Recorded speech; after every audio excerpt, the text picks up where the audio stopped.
Hey everybody, DSR here with another Gundam review. This time around it is the 144th high grade Seravee Gundam, the GNHR type. We have also equipped on the back the 144th high grade Seraphim Gundam, which you can see I fixed the V-fins on the back. The parts on the back I already mentioned, or on the faceplate, that come with the backpack half that's permanently folded up, which I didn't bother to build since I have the Seraphim Gundam, are the exact same size. And these are actually a lot more, or a lot less bouncy, not bouncy, but loose. So I'll go over that later. This will be a two-part video. I'm going to do the posability and everything in the first half, and then I'll go over all the accessories and everything in the second half. So I'm just going to go ahead and take off the main cannons here. Squeaky. So,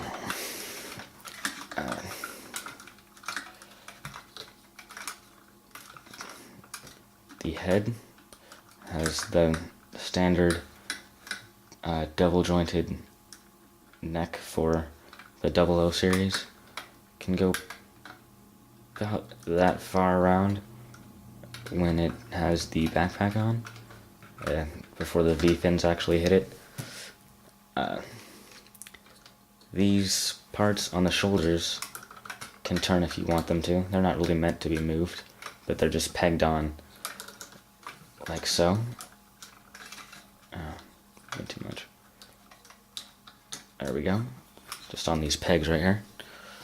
So I'll go ahead and take these off.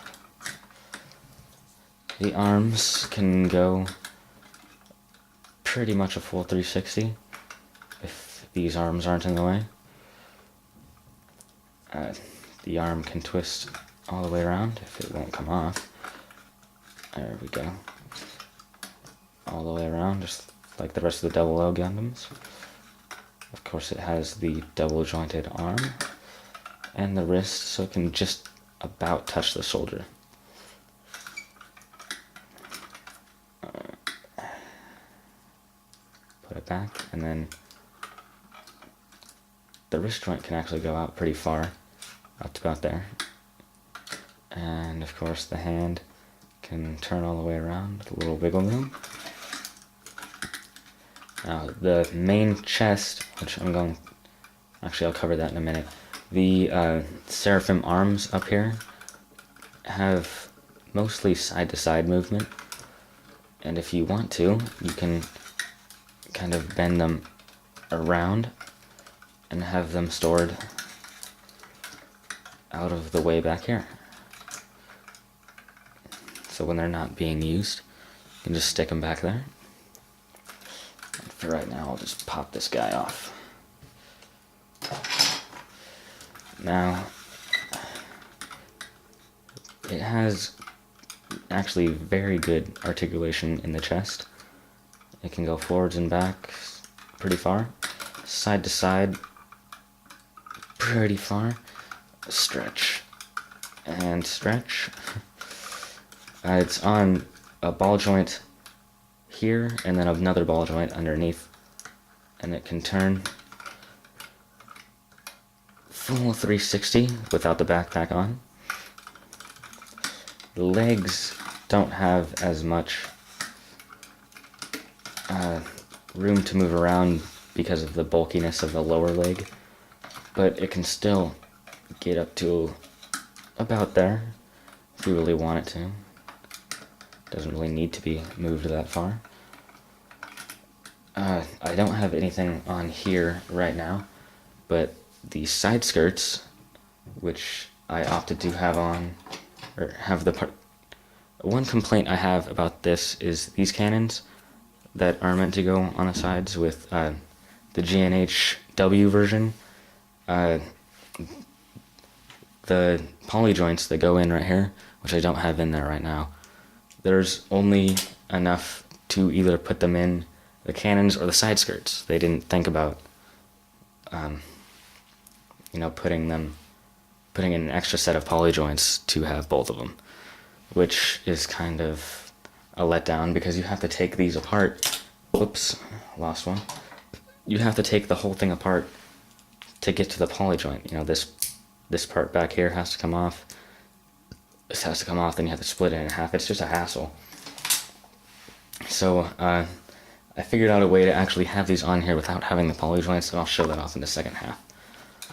But anyway, these leg cannons can come out to about there, and you have a lot of room to move. I want to say maybe 10-15 degrees up and down. So not a whole lot, but I mean that's pretty good movement. And they just fold up. They can still move around while they're folded up.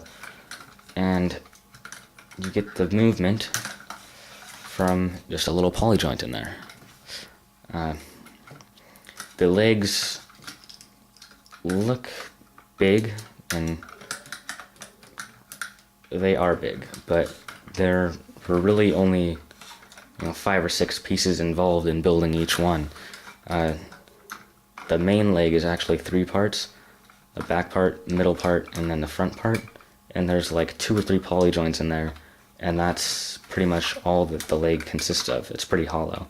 It's a very lightweight model for how bulky it is. The feet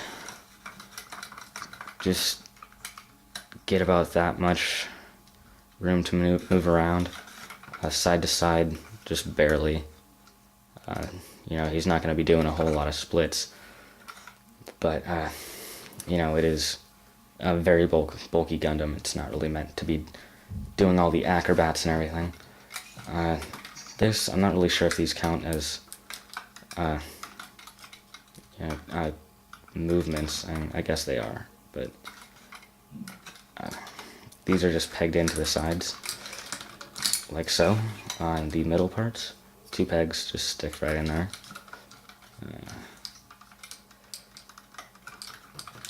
There we go. And that's about it for the articulation. Though I will be back with a second half to show off all the weapons and accessories. So there will be a link in the sidebar for the second half, and I will catch you in the second video.